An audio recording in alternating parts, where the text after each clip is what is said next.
त्यांनी मराठी भाषा जपली आणि मराठी माणसाचा स्वाभिमान वाढवला। स्वर्गीय प्रबोधनकार आणि बाळासाहेब ठाकरे यांच्या महाराष्ट्र धर्माचा वारसा पुढे घेऊन जाणारे आजचे आपले निमंत्रक दोन ठाकरे बंधू म्हणजे अर्थातच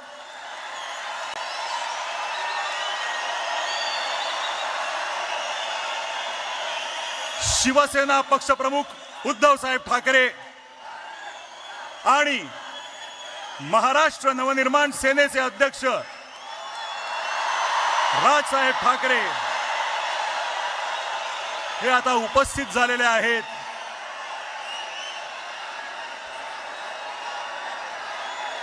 ज्या ऐतिहासिक क्षणाची आपण वाट पाहत आहोत, मी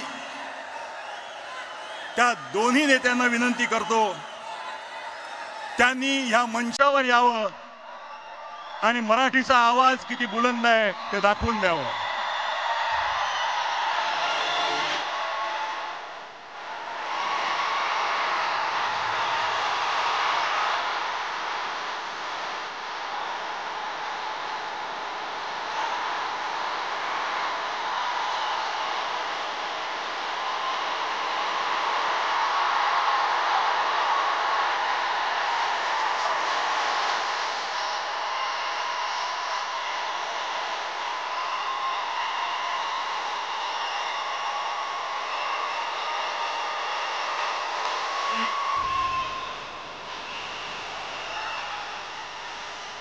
या दोन्ही नेत्यांना विनंती करतो की त्यांनी छत्रपती शिवाजी महाराजांच्या पुतळ्याला पुष्पहार अर्पण करावा आणि या कार्यक्रमाचे औपचारिक सुरुवात।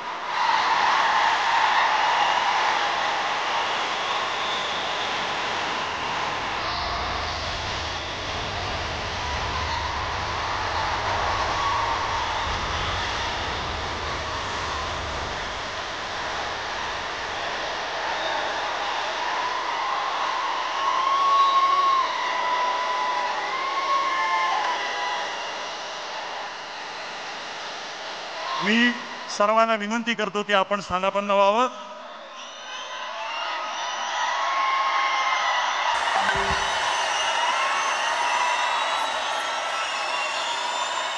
गेल्या काही वर्षात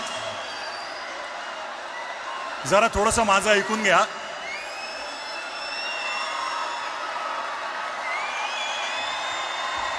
बरं का, तुमच्या मनातले काही शब्द बोलतोय आम्ही।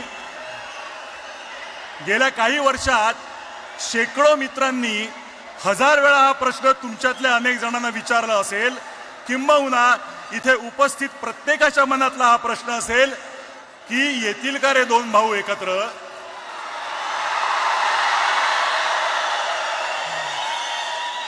कोणी दोघांशी बोलून होईल का हो काही, पण असं दुसऱ्या तिसऱ्याने बोलून ऐकणार असतील तर ते ठाकरे कसले।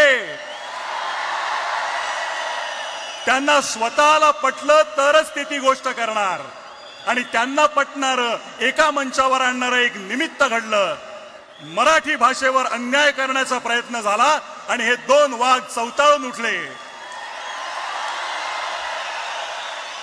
मराठी अभिजात भाषा होतीच, आहे आणि असेल, पण मागल्या दाराने तिसरी भाषा घुसवून माय मराठी संपवण्याचे डावपेच सुरू झाले आणि ते उधळून लावण्यासाठी हे दोघे आणि इतर सर्व राजकीय पक्ष जे समोर बसलेत ते आपापसातले मतभेद विसरून सगळे एकत्र उभे ठाकरे, सगळे एकत्र उभे ठाकरे ठाकले।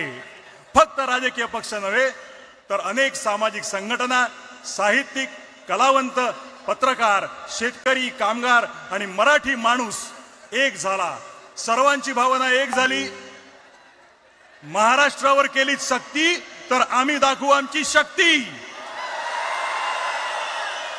आणि ही शक्ती दिसताच समस्त मराठी जनांना अन्यायकारक वाटणारा तो शासन निर्णय मागे घेण्यात आला। सर्वांबरोबर तुम्हा दोघांचंही हार्दिक अभिनंदन। मी आता माननीय राजसाहेब, आपण बऱ्याच वेळा हे बोलला आहात की भाषा मारली की संस्कृती संपवता येते, स्वातंत्र्य संपवता येतं। आपली मराठी संस्कृती जपण्यासाठी ती जाणून घेणं गरजेचं आहे। वाचन संस्कृती वाढणं, उत्तम संगीत, नाटक, चित्रपट होणं, मराठी ही व्यवहाराची आणि रोजच्या जगण्याची भाषा होणं असं तुम्ही मानता.